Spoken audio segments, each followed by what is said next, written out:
All right. Good evening, brothers, and welcome to the Alpha Phi Omega Town Hall. My name is Marissa Schultz, and I'm the fraternity's Director of Chapter Services and your moderator for this evening. Leading the conversation tonight, we have National President Melody Martin and Vice President Disraeli Smith. The town hall tonight will begin with updates and information from Melody and Disraeli to share new benefits in APO and generally what's happening in the organization, followed by some question and answer format, as many of you submitted questions ahead of time that we're here to address. Before we jump in with some remarks from Melody and Disraeli, to enhance the experience for everyone, we ask that you keep your microphone muted unless otherwise prompted to unmute. And if you're able to, we encourage you to turn your video on to put some faces to names. The chat feature is also available to ask questions and engage. Otherwise, feel free to introduce yourself in the chat if you'd like. But without further ado, I'm going to hand it over to Melody and Disraeli for some opening remarks.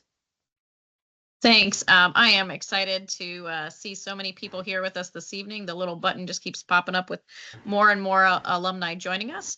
We're excited to be able to share what's been going on over the last couple of months with the fraternity and what's coming up in the few months ahead of us. So excited to be here tonight. Disraeli?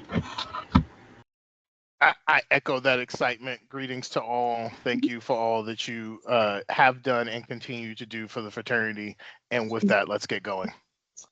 Awesome. Thank you both. So let's get the conversation started and begin with what's up in APO. Melody, why don't you kick us off with the capital campaign?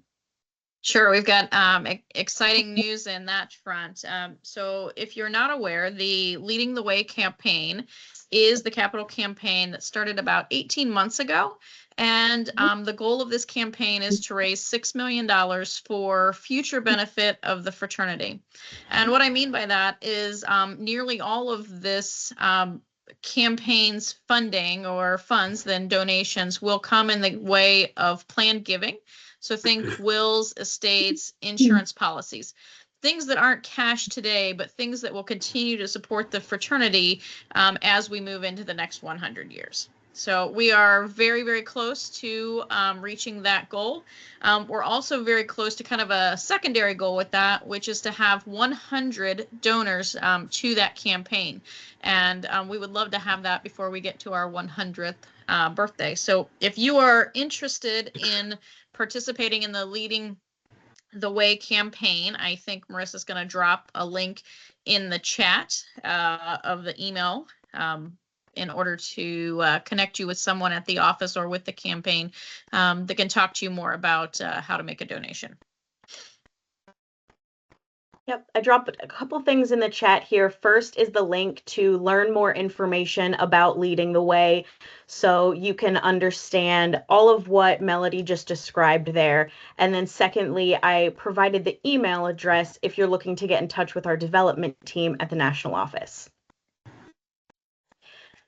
Melody, let's transition to some new things in APO, like our APO wellness program. Oh, yeah, that's a good one. So the fraternity has recently partnered with a third party to offer non-insurance based benefits, things that might be of benefit to all of our members, both alumni and active members. And with a small monthly fee or subscription, you can get things like telemedicine, mental health and wellness, pet insurance, discount on legal advice, other opportunities and offerings like that. So if you're interested in learning more about what that program can offer to our members, some things that many of us may not have access to through our regular healthcare or our employer, check those out on our website. And I'm sure Marissa's ready with a link in the chat for that one as well. So. Yep, you bet. The link to the APO Wellness Program, where you can learn more information about not only the benefit packages, but what specifically is provided through each of those packages. You can click through that page and learn more there. I hate to interrupt, but I have a question. Go ahead, Julia.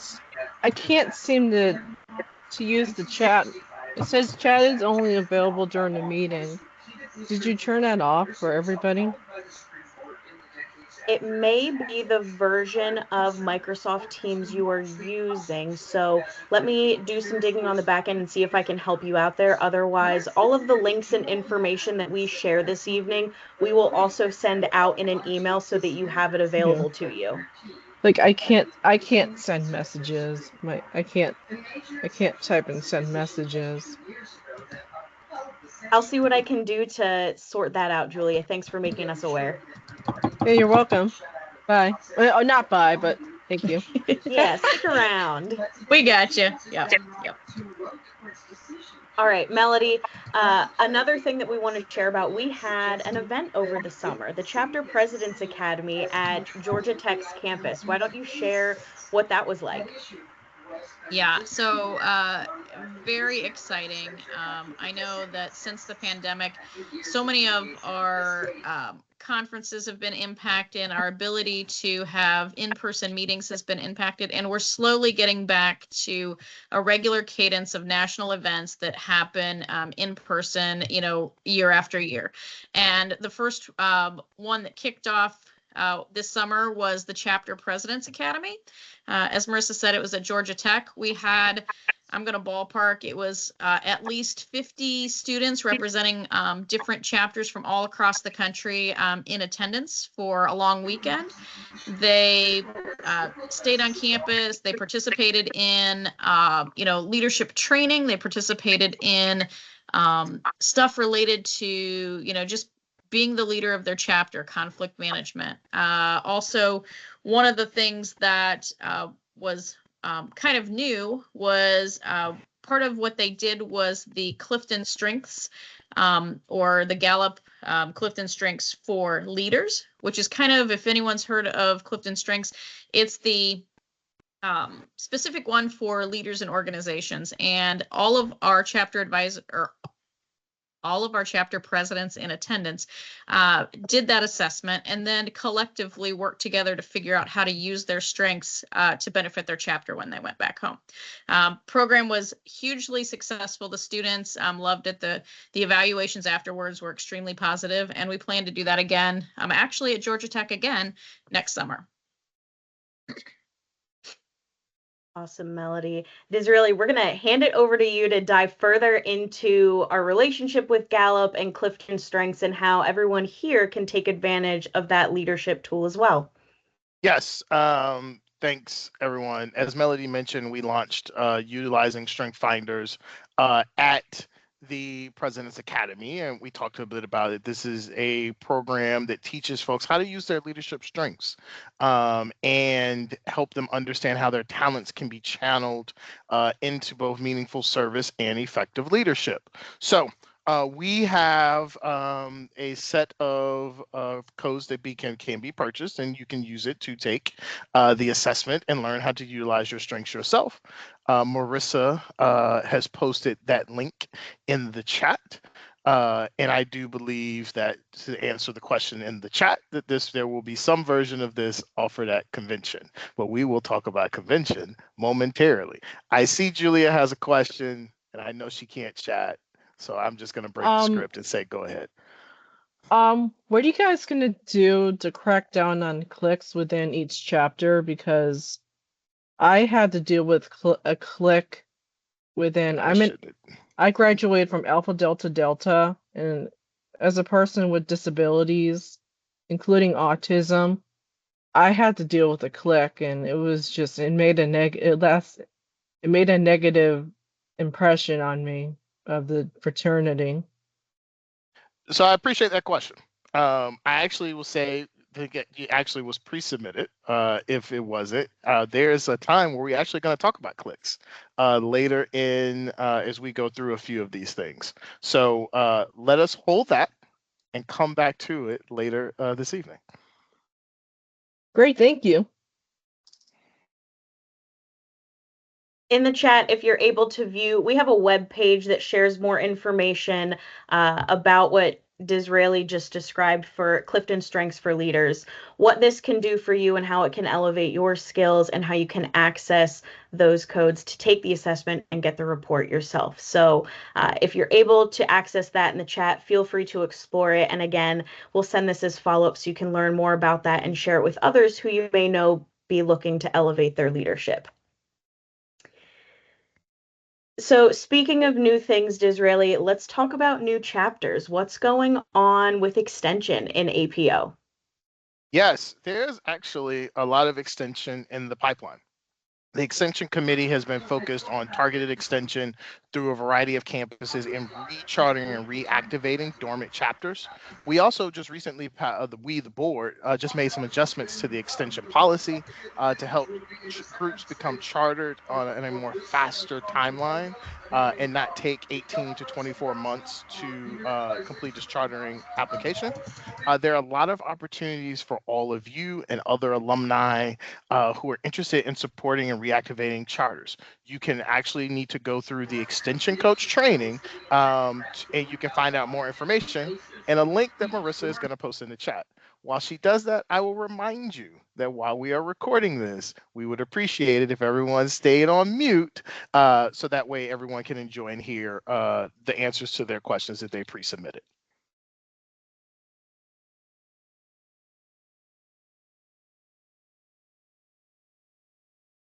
All right, so in the chat there, you can find the link for Extension Coach training. So if you're interested in helping support chapters or soon to be chapters and growing the organization, please click on that training. It's a great way to express your interest in supporting these up and coming groups of APO. Now's the time for us to transition to a really pivotal moment in APO. Let's talk Centennial Celebration. Melody, if you want to jump back into the conversation here. Absolutely. It is very hard to believe that we are literally like almost to the day 2 months away from the 100th birthday of Alpha Phi Omega. So December 16th of this year, we'll celebrate a really remarkable place that our organization has made it to. Not many organizations can say that they have been in existence for 100 years, and not many of us can say that we were involved in an organization at that point in time in their history. So I am looking forward to celebrating with all of you in Philadelphia from December 27th through the 30th for our national convention and our centennial celebration. We're looking forward and hoping to have as many alumni there as possible because you all represent a particular piece of our history, but you also represent, currently what is the now, what is today of Alpha Phi Omega. Melody, what about for alumni? What can those of us that are here expect to get out of this experience? Yeah, so for any alumni who have attended a national convention in the past, this is going to turn it sideways and turn it on its ear.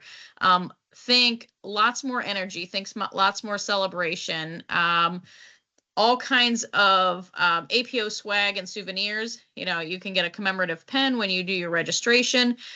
There is a t-shirt that's included, mystery items and APO swag. We're going to do a swag exchange. So you can bring your soft items. And we say soft items because remember, everybody has to travel back. So we don't need glassware that's going to get broken in someone's luggage or other things like that. So bring items with you that represent, your APO history and share them with others and trade for something that is in new to you condition. So I'm kind of excited to see all of the things that people bring to trade and to share for that. Also, you can contribute to an APO time capsule that will be there. Add your special notes and add your piece to that. The time capsule will then be sealed and stored at the national office for, to be opened well into the future. There will also be an APO through the years luncheon hosted by the past national presidents and other key figures in our history, telling all of those parts and all of the pivotal moments of our past 100 years. And we can't forget that a centennial is basically a big birthday party. So think live music, trivia, entertainment. We can't tell you all the secrets, but there will be birthday cake and lots of fun and energy that goes with truly celebrating. Plus, one of the coolest things that happens at any national convention, and so much more at this one, is just reconnecting with APO brothers. There are people that I only see every 2 years or every 10 years or even longer that really I only get the opportunity to connect with at a national convention. So I look forward to connecting with, brothers who I have known from, 20 or 30 or however long, ago, but also to meet new brothers and active members who are part of the fraternity and just learning about all of the excitement right now. I have a question. So I can't make it. I registered for a convention, but I realized I can't make it, and I emailed um whatever it's called. I emailed somebody about it, and I still haven't heard back. What do I do? Julia, I'll follow up with you personally after the town hall. Look out for an email from me tomorrow morning so that we can get that sorted out. Thank you. You're welcome. All right, Disraeli, talk to us about the agenda for convention. Yes. On the website that Marissa just posted that has the link to register, you can also find a schedule of events that is very general and high level to give you a sense of what we expect to be happening when across the 4 days of celebration. And also, if you are interested in volunteering, um, we recommend that you email convention.admin@apl.org to express that interest. Now, this schedule is a general schedule. There are gaps intentionally because we are not trying to reveal all of the surprises and tell you what you're going to be doing hour by hour, minute by minute, but to give you a sense of what should be happening across the 4 days. Awesome. Thanks, Disraeli. I put the direct link for the schedule, the overview of the schedule there in the chat as well. Again, if you go to the registration page across the top, you can see a menu that includes the schedule, why you should attend, a direct link to the hotel to make your reservation, the attendee service center, which if you're already registered, that is where you can go to either make updates to your registration, add someone to your registration, and so on. It's a space exclusive for you. Then, of course, we have our FAQ area, a good place to navigate to learn more about if you're still on the fence about attending National Convention. And then, of course, if you're serving as a delegate, there's some resources there to help you best represent the chapter or tools for a chapter you may advise or support to access there.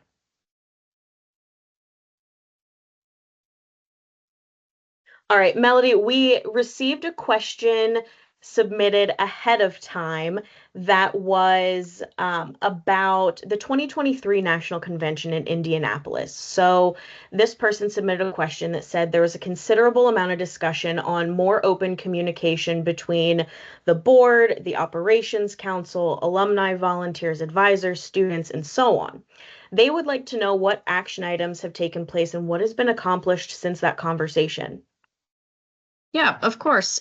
So these town halls are a perfect example of one of the ways that additional communication channels have been opened. So we have on a monthly basis a different town hall for a different group, and then they kind of repeat. So basically every 6 months you're going to get hit up either, it might be an alumni one. We host an advisor town hall. We have a chapter president's town hall. We have section chairs and staff town hall. So all of those just kind of rotate throughout the month to give an opportunity like this to ask questions, to get some updates.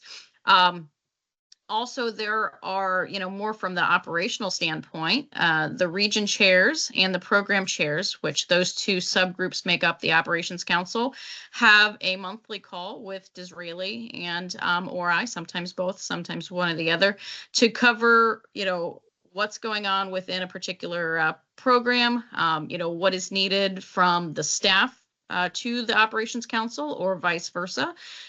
So they go over updates from various programs, administrative things that the office might need, et cetera, et cetera. So that happens on a monthly basis. And also, there are other activities that, as we're heading into the centennial, we've thrown in.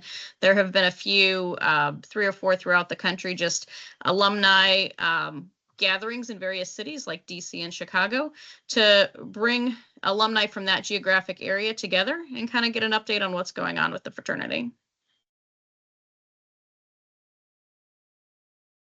Thanks, Melody. Great answer. Disraeli, another question that came in ahead of time.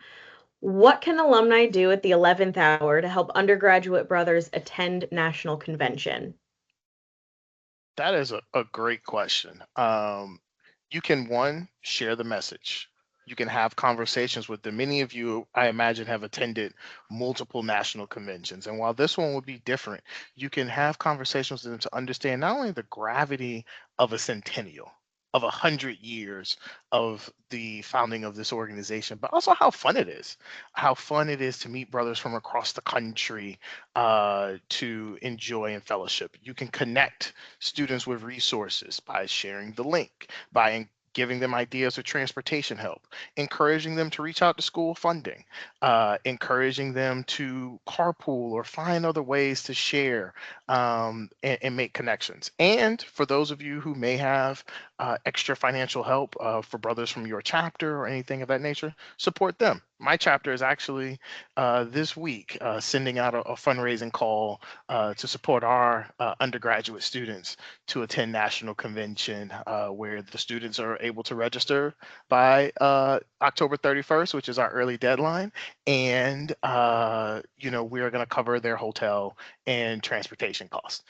So anything that you can do to encourage students and brothers to attend is appreciative and wonderful. As it relates to the question in the chat about the advisor delegate, your chapter can't make it, you're going to serve as an advisor. If you could get that in by November 15th, that would be much appreciative and would allow us to get items credentialed for you from that perspective. If you have questions, convention.admin@apo.org is more than happy to help you with that. And if you're looking for specific resources to help members, alum or students register for the 2025 National Convention, same email, convention.admin@apo.org. That could be from chapters that are looking for ideas for financial support.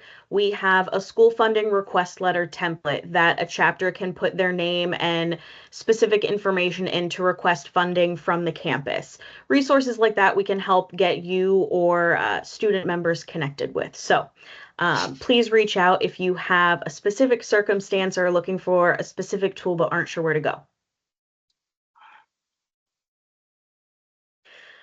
All right, so moving on from National Convention and the Centennial Experience, of the questions that were submitted ahead of time, and naturally just because we're alumni here, let's have a conversation about alumni engagement in APO. I think Disraeli's last answer of, hey, what can alumni do, is a great segue to an important conversation just about engagement in general. We had 2 big burning questions submitted ahead of time. The first being, how can alumni remain involved or engaged with APO after graduation and beyond? And then second, how can alumni support collegiate chapters? So Disraeli, keep the mic on your end. Get us started with how alumni can remain involved and engaged beyond graduation. Yeah, I think a couple of thoughts, but I want to lead with some general reflections and thoughts. We are ever evolving. And while there are ways such as joining or starting an alumni association, which is the most directly relatable experience to being in an active chapter, you can have a chapter alumni association, a geographic alumni association, or a common interest alumni association, whether it's educators to history nuts to scouting those who were members of Boy Scouts and Girl Scouts. There are many different avenues to that. You can also attend events. events. You can sign up to our newsletters and receive information about the fraternity. You can stay in touch with brothers through social media, group chats. You can serve as an alumni volunteer through a variety of different ways. And yet, we are always looking for ways to continue to further how brothers can stay engaged after graduation and beyond, because APO is a lifetime commitment. And as a lifetime commitment and a lifetime opportunity to do service, to be a leader, and to be a friend in all aspects of life, we are always looking for new ways to continue to spur that. So our alumni journey is ever growing, ever evolving, and will continue to change and evolve in the coming years. Thanks, Disraeli. I've dropped a link in the chat. Again, will be shared afterwards. That is the volunteer interest form. So this is a direct way for you to express interest in getting involved in APO in a way that's meaningful to you. So whether that be supporting extension groups like we chatted about earlier, or serving on a committee, supporting the sectional team or regional leadership team in various geographic areas, this is a direct pipeline to reach out and say, hey, I'm interested. From here, these forms go directly to local leadership. They are to reach out and further gauge what your interests are and find a match. Find a way for you to use your skills, your expertise, your insights in a way that not only continues to develop you as a leader, but can help move other members and chapters forward as well. Disraeli, what about support for alumni? What channels are in place to support them? And are there any plans in the pipeline to re-engage people who have stepped away? Yeah, that's a good question, and thank you for that. The volunteer interest form is one channel that will allow folks to connect if you fill that in, and we can do that to help support you and participate. As it relates to reconnecting and re-engaging folks who have stepped away, we have done a better job over the past several years of keeping in touch with brothers and encouraging brothers as they graduate to provide email addresses that are not school emails, but email addresses that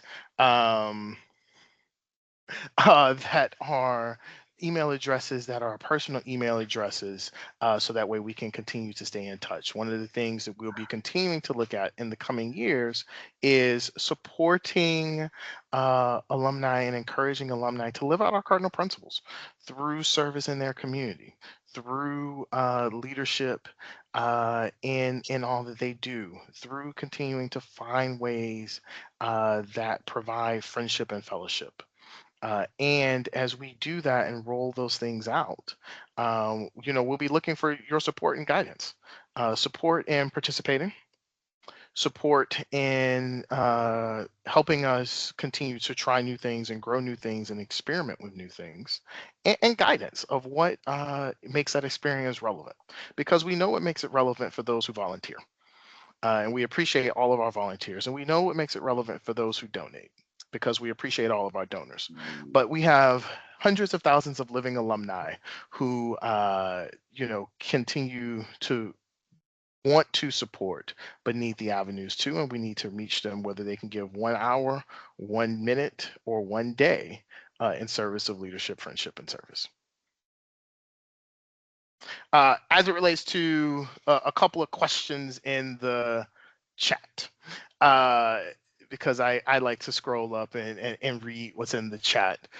Jason, your question around supporting alumni in ways that are not programmatic, heard and agree, right? I think as mentioned, and I think Melody is going to talk about this as well, we recognize the value of alumni. You all are investing, an hour or so this evening to be on this call, but many of you have invested hours, years in service of the fraternity. And we recognize that our experience is ever evolving. We need to, and Tanisha, think about different ways to engage alumni in non-programmatic ways. That starts actually with a firm understanding of what alumni would be interested in a way that is not cost prohibitive, and also in a way that allows us to meet people where they are. Just as we talked about at the beginning, the different ways that we're trying to meet alumni where they are, we meet students where they are. And we have done a variety of different things trying to meet chapters where they are. And we can continue to grow and evolve to meet our alumni where they are, so that we are asking folks to do more than just volunteer or be an advisor or be a torchbearer, all of which is very important to our long-term sustainability and success. But involves organic things that are not driven by that necessarily by the national organization, but are a framework for activities that can happen at a local and a city level. And so the answer to that is that there's a lot of work to do. And as we continue to reach 100 years in December and celebrate that, there will be more work to do on the backside of 2026 and beyond to continue to grow this fraternity. And through that growth, each and every one of you have a role in helping us lead the next 100 years to be better than the previous 100 years that they were. And so we welcome your ideas, your suggestions, and your thoughts of how we can do that. As it relates to all of the varying extension related things, I'm sure the office will figure that out. And I do briefly, and then I will stop, want to talk about cost as it relates to convention. As you all know, we live in an economy that has grown and evolved, where inflation is real. The cost of attending a conference in 2025, an average conference, irrespective of our conference, any average conference, doubled the per day cost from what it was not even 3 years ago. We are not immune to any of those cost complications, cost considerations, and the like. Now, I will say this: we have made a lot of efforts with the help of our national office staff to make the cost as affordable as possible. We understand and have encouraged chapters to fundraise, and we understand and encourage and appreciate all of you all's efforts in order to support chapters and support brothers and yourselves in attending national convention. But the costs, unfortunately, are what they are. And in fact, the fraternity is incurring some of those costs, and this celebration is being delivered to you not at cost, but at incurring some expense on our side to make it as affordable as possible and as inclusive as possible. So I hear and recognize, and I think we all hear and recognize that it is higher than conventions in the past, and yet, if I was immune to the cost of inflation and could make everything cheaper for the fraternity, then I would have a rich benefactor friend such as Mackenzie Scott in order to do so. So I just wanted to respond to that point in the chat. Yep. Disraeli, so thanks for jumping in on that. I was going to answer that as well. It is important for our alumni to know that our national board and leadership team do really work very hard to try to keep things as cost effective as we can for students. Disraeli said it. The fraternity does take a loss on our national conventions. After the pandemic, hotel and convention centers no longer negotiate. You can't trade like, oh, well, I want this many rooms and I want this much, AV, and therefore I'll give you X, Y, and Z. Doesn't work. It's a flat sheet and you pay what they pay. If they tell you you're going to pay $200 for a chicken dinner, sorry, that's what it is. No negotiating. So I do know that keeping the cost for our alumni and for our students down is key. I can tell you that the national board continues to look at ways to make our events and our national programming accessible to everyone, and cost is a key to that. So, what changes and what things can we do to modify our program to make it accessible? Thank you both for digging into some of those convention questions. As the chat evolved a bit here, there were some questions thrown out or some comments thrown out going back to the conversation about alumni engagement of how can alumni support collegiate chapters? Melody, do you want to jump in here? Yep, and like Disraeli, I try to scroll up and down, but we'll kind of tackle them hopefully all together here. multiple ways to support a collegiate chapter. The easy, obvious one is to serve as an advisor, and we hear that over and over. But guess what? Most of us aren't really advisor material, including myself. But there's other ways. Earlier in the conversation, we talked about extension coaches. If you want to help start a new chapter, there's an opportunity there. We talked about financial support to either your home chapter or the chapter that's geographically closest to you. Sometimes we don't have the time, but we have the treasures and talents in other ways to be able to do that. Are you in a position that you can network and help current collegiate chapters and students with job opportunities? Can you provide them with the connections that they need to get to the person who is going to get them a job post-graduation? You can connect with our chapters as alum by inviting them to participate in service projects or community engagement that you're involved in. There have been many times when an alum may be involved in a different organization, scouting, Special Olympics, etc. And maybe I go over and I invite the local chapter and the actives to come and participate in something that I'm doing as an alum, myself separately outside of Alpha Phi Omega. Bring the students in the chapter along and invite them to participate in, whatever you're doing, and help them connect with local service opportunities. Also, we talked about connections, and I love seeing there was somebody said, hey, anybody from Milwaukee or somewhere else in the chat.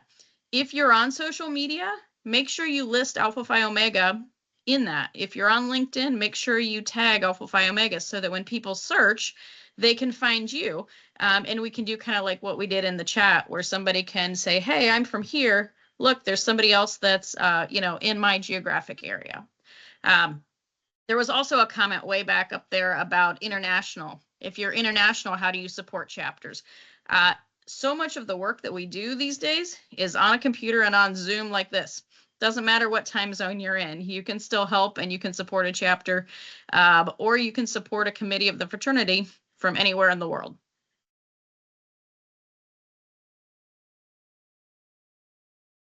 Thank you, Melody.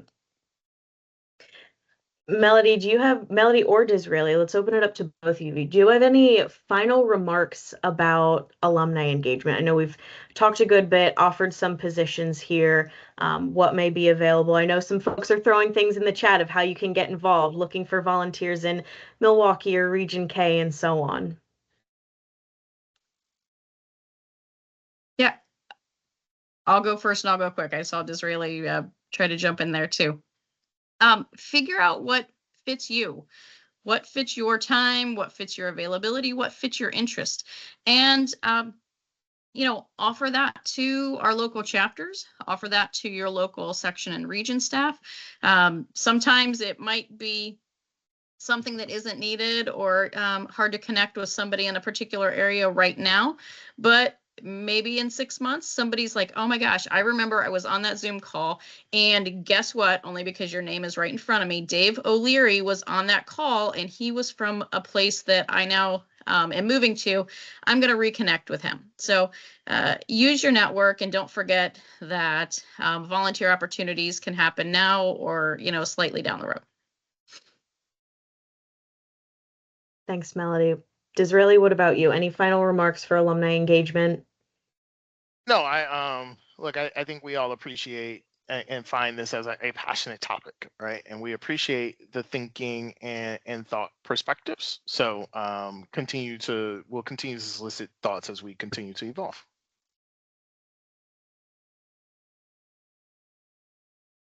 Rich, go ahead. I see your hand.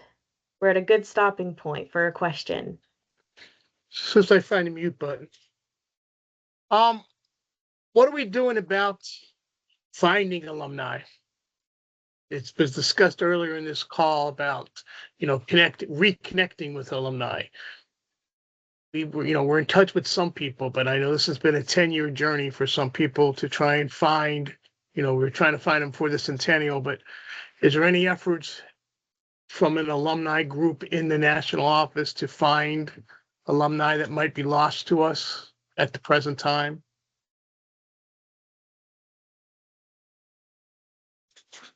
like basically getting alumni and bringing them back to serve. Because those of us that are more mature, know that, the young people don't necessarily have time to do some of the stuff you're asking, but people who say are in an age bracket where, their children are grown and out and they're getting closer to retirement may have some time in their schedule that they didn't have, say, 15, 20 years ago, that they might be willing to, do something with a local chapter or, do something along those lines. But are we doing anything to find those people that are out there? Because, it was said we have several 100,000 alumni, which is true fact. However, we're only in contact with a limited, basically, number that, and I know this has been discussed, particularly in the last 10 years at various conferences and conventions and things. And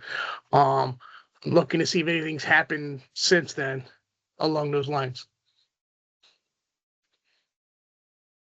Yeah. So I think the part of it that is a key point that you made is that we all go through different kind of phases in our life and in our APO involvement.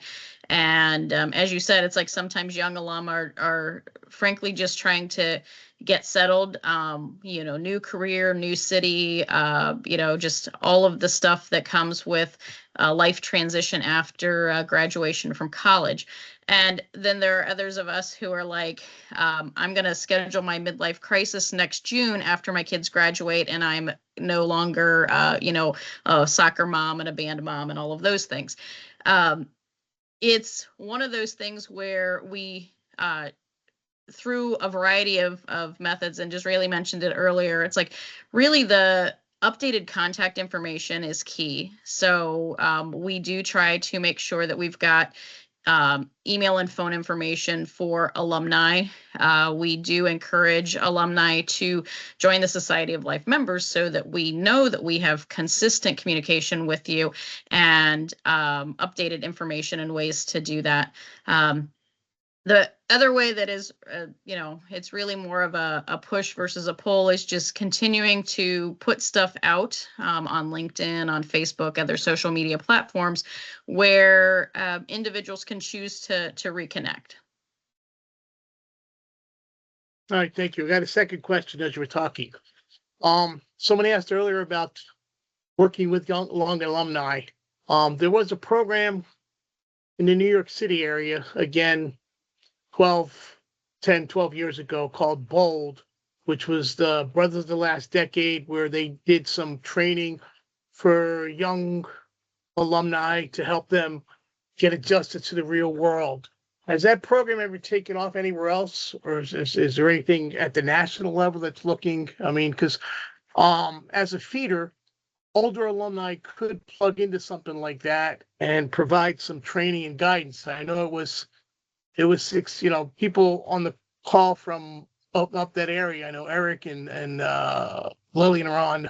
I know it was there at a time, and it was successful while it was, and it was presented to the national. And obviously, there's limited resources, limited time to do those kind of things. But is any of that being looked at to maybe do another, maybe a metropolitan area to help brothers adjust to? And it was a great opportunity for them to stay connected with the fraternity, and it answered that question that you were talking about, getting a non-school related email and or contact information. And some of those people, I believe, went on to serve on staff and things like that because the fraternity stayed in touch with them. I mean, that's a resource. Has anything come of that over the last 7-8 years at the national level and other regions of the country? Yeah, so I would say Bold was a pilot that was successful in the New York area and upper metropolitan area. Different parts of the country have adapted or used some of those principles and findings. At a national level, as you all know, we had to pivot and focus post-COVID. And as we are now kind of recentering and thinking about where do we want to grow and how do we want to grow in a variety of different ways, recentering and reprioritizing and focusing on the totality of that spectrum, not only growth within chapters, but other ways of organic growth, and how do we engage and support alumni to participate in that journey is a focus. So whether it is smaller events in different cities, to wit, I actually would say that that is something that we are looking into, is how do we host different types of events in different cities to support a variety of type of alumni in different ways. So I would say more to come as we continue to plan and fine tune, but a lot of the thinking from that and other programs that have been tried over the past, decade plus are on the table.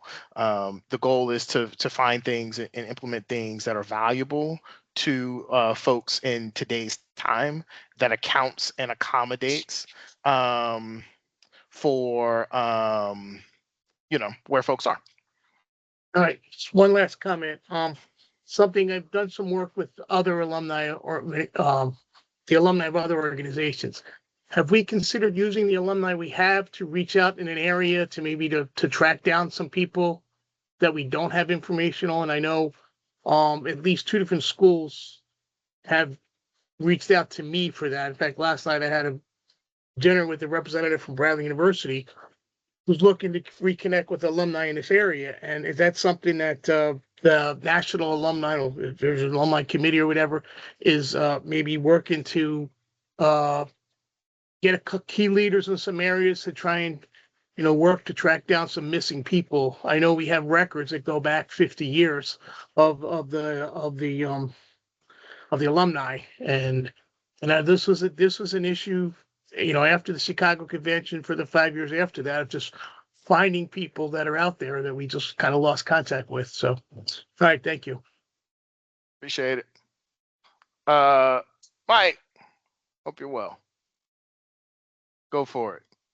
Francis, your hands up. All right, can you hear me okay? There you go. Great. Hi, Disraeli.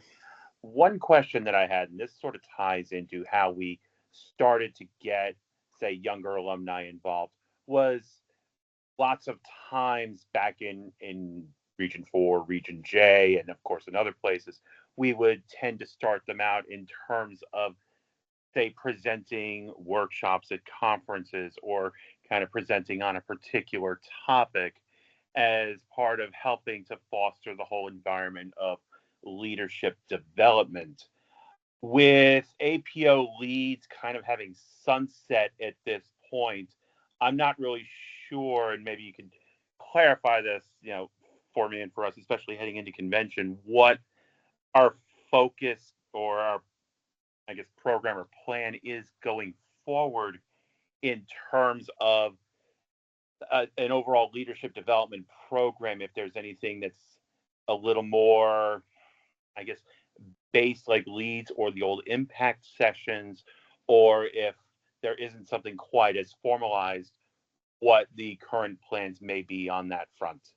Thanks. Yeah. So, Micah, I will start with that. So,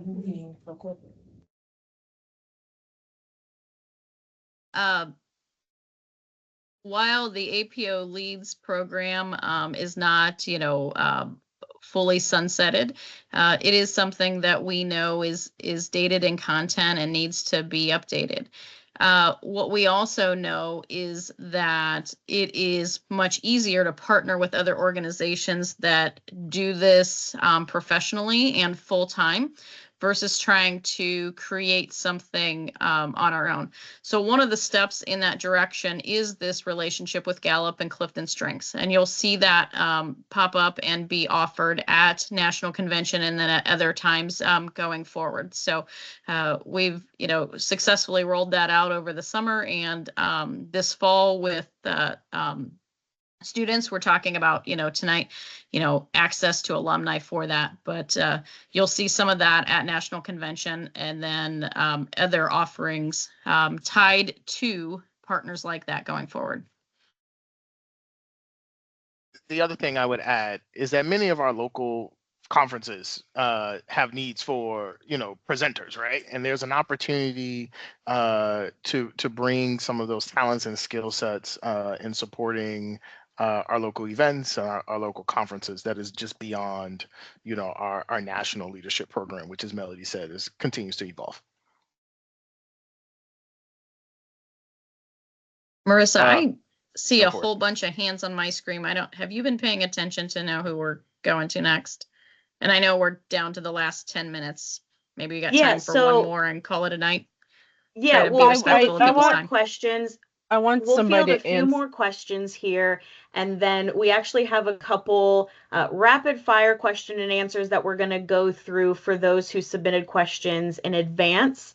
And then if we have a few minutes at the end, I want to be sure that those who did submit questions in advance can get the answers, and then we can move on to others that come up. So let's briefly transition over to some rapid fire questions, and then with the time that we have left, can take another question or two to answer.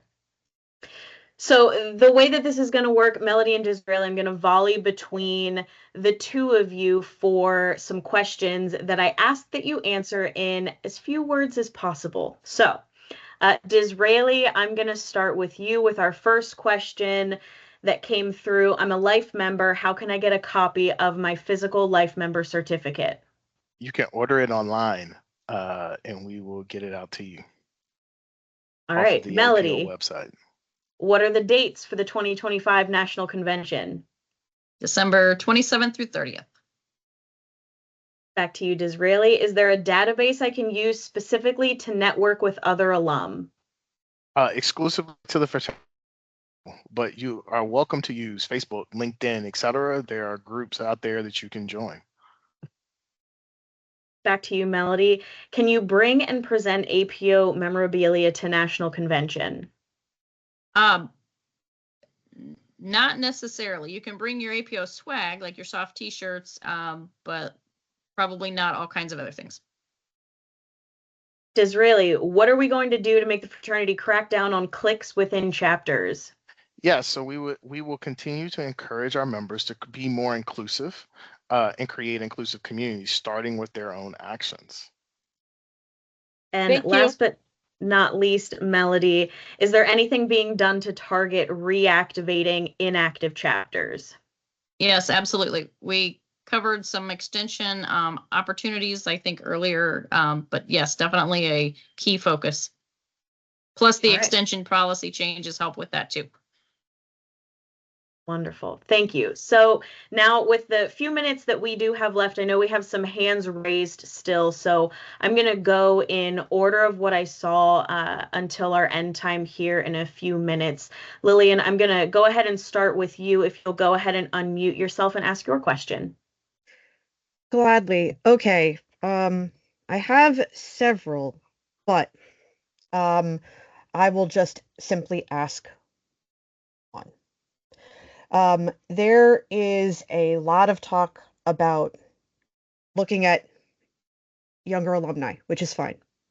There are some alumni who feel as though they have been pushed out because of their age, because they are seen as unable to be relevant or understand the current generation, or they are viewed as simply nothing more than a walking, breathing ATM.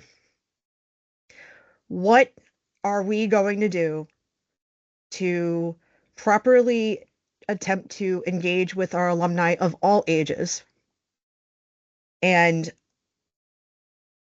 allow alumni or give opportunity the fact that they do not necessarily have an expiration date when it comes to the kind of service they can provide? Because a lot of the talk I've heard over the last couple of years has been younger alumni, younger alumni, younger alumni, younger alumni. And for brothers like myself who are over 30, over 40, there's a ticking, or even over 50. I'm I see over a couple 30. of you here. I'm 31. So it's a ticking clock, and yeah. I want them to know that brothers like me and brothers like Rich and brothers who are of that age can still work with chapters or still be relevant to the students of this generation. I'm I'm seeing an undercurrent of ageism, and I want to know how it's going to be looked at and addressed. So Lil, I'm gonna target, I guess, the easiest way for alumni to continue to be involved and engaged with the fraternity doesn't have to be with an active chapter. We have not done a good job of creating and supporting our alumni associations. And, you know, I would love to be able to get that social benefit and that connection and all of the things that I get with seeing brothers at national conventions or conferences uh, locally and on a more frequent basis. I don't have to wait 2 years to come hang out with you and have dinner and catch up. But it doesn't necessarily mean that all of our alumni need to be actively involved with our chapters. I am right there with you age-wise, and I am the parent of teenagers, and trust me, they sometimes think that I am like from another planet because I have no clue about what they deal with on a daily basis. So as an organization, we got to constantly evolve. We got to constantly be willing to meet students where they are, and sometimes we don't know where that is, and we got to figure it out. So it's always a moving target, and you know the students 20 years from now will be different than the students of today. It's a constantly changing you know environment that is on our college campuses and our young people experience. So the I don't know, call it the easy answer is let's get involved in creating more alumni associations so that we can continue to be connected with our brothers. The other thing I would just add to that is all alumni are valuable, whether you are 23, 43, 83, or anywhere in between the two or older than that. I know that it is a felt experience in some parts of the country and some parts of the thing. That's not how Melody and I view this. There's going to be some conversations at convention. There's a learning lab about understanding and how to participate and involve. That will be offered. Learning lab, i.e., workshop. And again, Melody nor I have all of the answers, nor do we profess to. But what you, I think, here and what we are willing to do and continue to do, and the board is willing to continue to do, and the leadership of the fraternity is willing to do, is to try new ways in thinking about that, whether that is getting involved in an alumni association, whether that is through direct training and encouraging our volunteer staff to utilize any alumni who have a seat and a role to volunteer and an opportunity to participate with ideas. Some of that is coaching and training. Some of that is creating opportunities. We have not been great at either, but I think we are trying to evolve around that. Now, I'm happy to. I know we're going to run out of time in a minute, and I want to respect Hassan, who hand been up for the last 20 minutes. So we'll hit his question on the way out the door.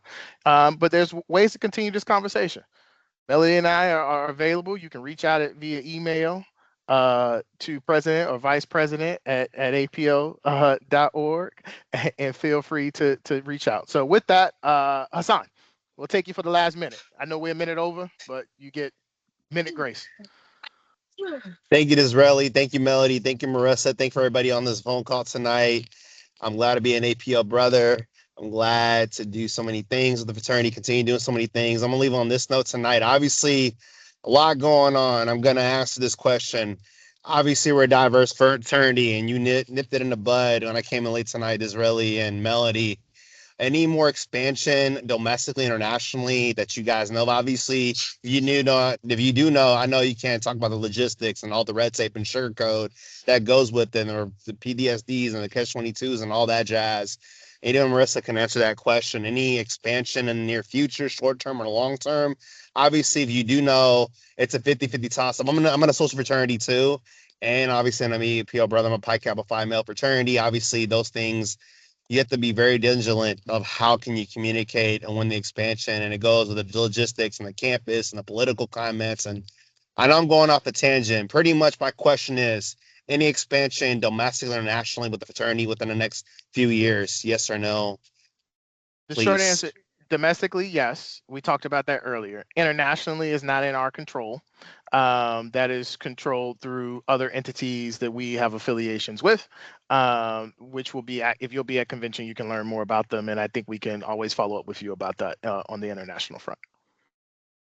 Sounds good. Thank you so much. Thanks so much for the phone call tonight. I mean, I got a couple more questions, but that will be at convention. I could wait till then or after convention before. So thank you everybody tonight for this call. Sorry it came in late, the time zone difference and All good, run around brother. doing errands. All right, guys. Thank you so much. Be safe out there Thank you. and enjoy you guys soon. Take care. Thanks, Hassan. Peace. Thanks so Bye. much. All right, thanks. Bye. Peace. He did it. Thank you. Have a good Thank you, night. everybody. He did it. Good night.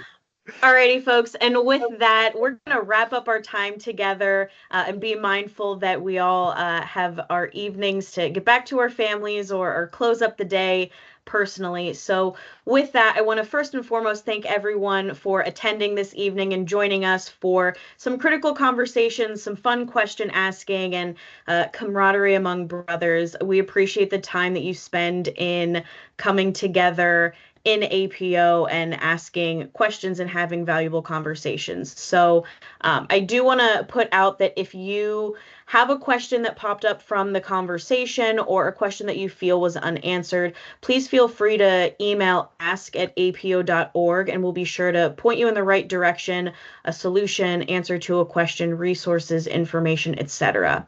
With that, Melody and Disraeli, if you have any closing messages, put them out there.